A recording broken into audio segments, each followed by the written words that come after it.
Hey guys, welcome back in YouTube channel Nikku Chaudhary reaction. मैं हूँ नताशा। बात करने जा रहे हैं यहाँ पे सपना के बारे में। माफ़ कीजिएगा, आज थोड़ी लेट हो गई क्योंकि तबीयत ठीक नहीं है। दूसरा, मैं एक चीज़ और कहना चाहूँगी। मेरे जो कमेंट सेक्शन में है उनमें किसी का नाम लिखा जा रहा है और बोला जा रहा है कि उनकी वीडियो देखो, वो बहुत नेगेटिव बोल रही हैं सपना के लिए। तो मैं आप लोगों से एक बात कहूँगी, अगर कोई नेगेटिव बोल रहा है, आपको पसंद नहीं आ रहा है, आप वहाँ पर रिएक्ट कर रहे हो, आपको पता है रिएक्ट करने से भी कोई नहीं मान रहा है, तो मैं एक बात कहती हूँ आपको कि आप देखना छोड़ दो। क्योंकि आप सोचिए ना कि कितना जाके किसी से लड़ेंगे, कितना जाके किसी को बहस करेंगे। समझाया भी वहाँ उन लोगों को जाता है जो एक्चुअल में समझने के लिए बैठे होते हैं। यहाँ पे किसी को नेगेटिव या पॉजिटिव बोलने के लिए रिएक्शन नहीं दिए जाते। यहाँ पे बोला जाता है कि जो सिचुएशन इंसान की चल रही है उसके हिसाब से कौन नेगेटिव है, उसके हिसाब से कौन पॉजिटिव दिख रहा है। लेकिन हर एक का रिएक्शन देने का अलग तरीका होता है।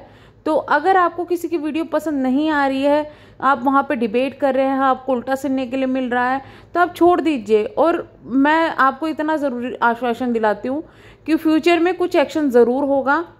ठीक है, कुछ एक्शन ज़रूर होगा जिसके बाद में ये सब चीज़ें बंद हो जाएगी। इतना ज़्यादा नेगेटिविटी बोलना, इतना ज़्यादा गंदी चीज़ बोलना, ये नेगेटिव बंद हो जाएगी।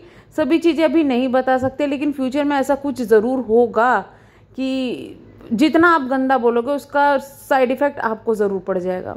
तो चलिए, अभी हम यहाँ बात करते हैं सपना के लिए। फाइनली सपना को नया घर मिल गया है। घर क्या कहें, अभी तो उसको मकान ही कहेंगे। मकान मिल गया और अच्छा खासा मकान है, बड़ा अच्छा है। बेटियों की वहाँ पर सेफ्टी होगी और जो इनकी बहन है वो इनके साथ में ही रहने वाली है। कुछ दिन मम्मी वगैरह भी यहाँ पर रहेंगे। जब तक सपना पूरे सेटल नहीं हो जाती तो तब तक मम्मी और भी इनकी यहीं पर रहेंगे। बहुत अच्छा लगा ये चीज़ें देख के कि फैमिली किस तरीके से तड़प गई और एकदम वहाँ पर आ गई सपना को लेने के लिए। इनको देख के ऐसा ही लग रहा है, बल्कि आंटी ने भी, यानी कि सपना की मम्मी ने भी अपनी वीडियो में बताया कि हमें पता ही नहीं था सपना ने इतनी चीज़ें सहन की। उसके बहुत सारे रीज़न से। पहले तो छोटी उम्र में शादी होना, लड़की की जब छोटी उम्र में, लड़की 18 साल तक बहुत कुछ झेलती रहे ना। सपना का परिवार बहुत ज़्यादा गरीब है, बहुत ज़्यादा। इन लोगों ने बहुत मुश्किल से अपना गुजारा किया है। 3 भाई बहन थे, मुश्किलों से गुजारा किया है। उसके बाद में 18 साल की उम्र में सपना की शादी कर दी गई। सपना की जब शादी हुई तो उस वक्त भी जो है इनके हस्बैंड की तो एज ज़्यादा थी, सपना की एज कम थी। लेकिन फिर भी ये लग रहा था कि चलो अच्छे परिवार में चली गई, खुश होकर शादी की होगी। माँ बाप भी उम्मीद करते होंगे कि चलो यहाँ पर इतना कुछ झेल लिया, आगे हमारी लड़की बहुत अच्छी रहेगी। तो जब इतनी छोटी उम्र में शादी करें ना, एक तो लड़की के बहुत ज़्यादा सपने होते हैं। छोटी लड़की को पता ही नहीं होता, एक्चुअली उनके लिए ये सब गुड्डा गुड़िया का खेल होता है। वो बहुत समझदार होगी तभी उसने इतनी चीज़ें छिपा ली होंगी। लेकिन यहाँ पर ना लड़कियाँ गलती कर देती हैं। आप ना इस चीज़ को अगर गौर भी करेंगे ना, हमेशा अब ये क्यों बोला जाता है कि लड़कियों की जब एज 25-26 से ऊपर हो जाए तब उसकी शादी करना, क्योंकि उस वक्त उसमें इतनी समझदारी आ जाती है कि उसको फ्यूचर के लिए क्या फ़ैसला लेना है।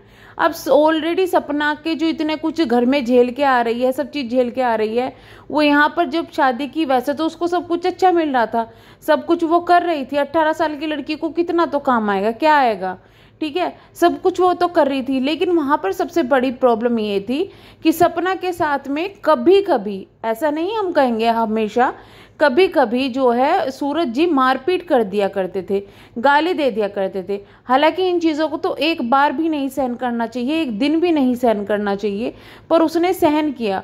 क्योंकि उसको जिस वक्त उसको मार पड़नी शुरू होती होगी, उसको ऐसा लगता हो कि गुस्सा आ रहा है, सब कुछ छोड़ दूंगी मैं, ये कर दूंगी वो कर दूंगी। लेकिन उसके बाद जैसे ही थोड़ा सा उसको रिलैक्स मिलती होगी तो वही प्यार दिखाना शुरू, तो उसको लगता होगा नहीं यार ठीक है, मार दे तो क्या हो गया, प्यार तो कर रहे हैं। तो ये ना बच्चों के साथ में होता है। आप इस चीज़ को सोचेंगे ना जरा, जो जितनी कम उम्र होगे ना वो इतना ही कम दिमाग पे लेंगे इन चीज़ों को।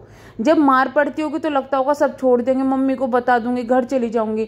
लेकिन उसके बाद में अचानक से जब प्यार दिखाया जाता है तो लगता होगा कि यार क्या करूं।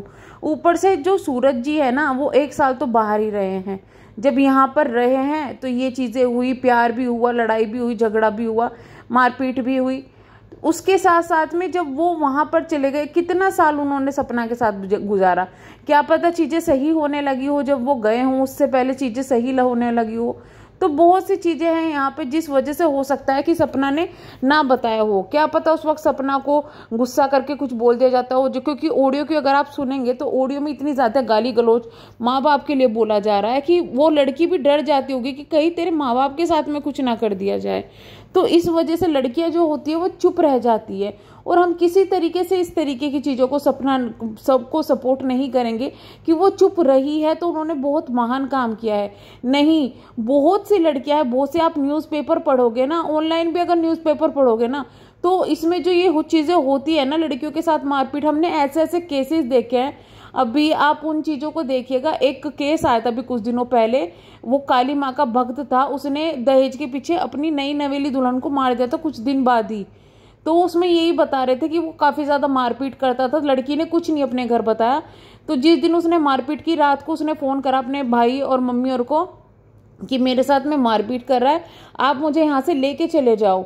तो वहां पर जब वो कहते हैं कि ठीक है हम सुबह आ जाएंगे, मतलब उन्होंने रात से लेके सुबह तक का वेट करा। वो लोग नीचे बैठे हुए थे और ऊपर उन्होंने उनकी लड़की को मार दिया। ये होता है सहन करने का नतीजा, ये होता है ना बताने का नतीजा। अगर माँ बाप कह देना बेटा सहन कर ले, सहन कर ले, तो वो भी गलत है। नहीं, बेटे को सहन नहीं करना है भाई। आपकी लड़की को मार रहा है, वो आपकी लड़की की गलती नहीं है, उस आदमी की गलती है। वो भी बिना रीजन के कि भाई तुझको किसी बात पे बहुत ज्यादा गुस्सा आ गया। यहाँ पे कोई दहेज उत्पीड़न का वो नहीं था कि दहेज मांगते थे इसलिए उत्पीड़न करते थे। यहाँ पे था कि भाई मिसअंडरस्टैंडिंग हो जाती थी या कुछ चीज बुरी लग जाती थी तो मारपीट होती थी। अब ये चीजें तो एक चीज सोचने की है ना, जो इंसान मानसिक रूप से परेशान हो वो एक दहेज के लिए मार सकता है, किसी रीजन के लिए मार सकता है, लेकिन यार जो बिना मतलब क्योंकि उसको गुस्सा आ रहा है इसलिए वो मार रहा है, तो वो इंसान क्या करता होगा? उस इंसान से कितनी डरती होगी वो 18 साल की लड़की। तो ये चीजें थोड़ी समझने की है। जो बार बार चीजों को बोले जा रहे हैं नहीं पता तो होगा, पता तो होगा। भाई अगर उनको पता होता ना, चाहे कोई गरीब हो चाहे कोई कुछ भी हो, तो वो उसको वहां से लेके जाते। लेकिन वहां सपना पर बहुत जिम्मेदारी थी कि एक तो वो अकेली, ऊपर से उसके छोटे भाई अकेले, और वही भाई की पहले मारपीट और फिर प्यार। बच्ची है, बच्ची को लगता होगा कि ठीक है सब कुछ चल रहा है। उसके बाद जो सूरज जी वो चले ही गए। लेकिन कुछ भी था, कुछ भी करते थे, वो थे तो उसके पति ही। जो लोग ये बोलते हैं ना कि फिर मरने पे रो क्यों रही थी, फिर दिखाती क्यों थी, वो थे तो उसके पति ही ना। जब पति दुनिया से गया है तो ये चीजें हुई है उसके साथ में, क्योंकि उसकी उम्र छोटी थी, उसको तो यही नहीं पता चल रहा था कि उसके साथ में हो क्या रहा है, क्या नहीं हो रहा है। चलिए अब बात करते हैं उनकी मदर की। तो सबसे पहले तो मैं उनकी मदर को ये कहना चाहूँगी कि अगर आप स्ट्रॉन्ग बनेंगे तो आपकी बेटी खुद ब खुद स्ट्रॉन्ग बन जाएगी, और वो बहुत ज़्यादा स्ट्रॉन्ग है। उनकी हालत देख के और उनके भाई को देख कर ऐसा ही लग रहा था कि ये लोग बहुत रोए हैं, जो उनकी आंखें। और वो जिस तरीके से रिक्वेस्ट कर रहे थे ना कि मत सहन करो, शायद उन्होंने सपना को भी इस चीज़ के लिए बहुत बोला होगा कि भाई तूने क्यों सहन किया, ये चीज़ें क्यों की। बहुत सही बोला और आगे वो साथ देने वाला है। और एक चीज़ और अच्छी देखने के लिए कि जिन लोगों को था कि सपना अपने घर चली जाएगी, अपने घर वालों को भर देगी, तो वो घर नहीं गई है। उसने अपनी बेटी का फ्यूचर देखा, बेटियों का फ्यूचर देखा, अकेले रहना चुना, उसने अपनी जिंदगी को आगे बढ़ाना चुना, ना कि एक सिंपल सा रास्ता। क्या करती हूँ, यहाँ से निकल के अपने घर चली जाती, घर में चली जाती, एक कमरा तो उसको मिल ही जाता, वहां से काम करती रहती, ये होता उसके लिए आसान रास्ता। लेकिन उसने मुश्किल रास्ता चुना क्योंकि उसको लाइफ में कुछ करना है अपनी बेटियों के लिए। तो फाइनली हम तो यही कहेंगे कि सपना ऑल द बेस्ट आपके फ्यूचर के लिए। बाकी जो चीज़ें हैं, बहुत सारी चीज़ें सामने आएंगी, और मैं यही कहूँगी इनके सास ससुर से, चलो सपना से प्रॉब्लम है, एटलीस्ट अपनी पोतियों से तो आप लोगों को बात करनी चाहिए। आपकी प्रॉब्लम सॉल्व हो जाएगी, सब कुछ ठीक हो जाएगी। लेकिन नफरत पाल के कुछ नहीं होगा। अगर आपको कुछ प्रॉब्लम है तो वो शेयर कर सकते हैं आप, लेकिन नफरत पाल कर इस तरीके से कि पोतियों से भी बात ना करें। तो क्योंकि पब्लिक ही इतना ज़्यादा परेशान है उनको देखने के लिए कि कहाँ है कैसे है। तो सोचिए ना कि उनको फर्क नहीं पड़ा, भले ही वो ईगो की वजह से नहीं फ़ोन कर रहे होंगे, बट ईगो कभी भी आपके रिश्तों से या फिर आपके बच्चों से बड़ी नहीं होती। अब लोग ये भी कहेंगे सपना को फ़ोन करना चाहिए था, ये वो फ़ोन करना चाहिए था। नहीं भाई, फ़ोन उन्हें करना चाहिए था क्योंकि उनकी पोतियाँ घर छोड़ कर गई है किसी दूसरी जगह।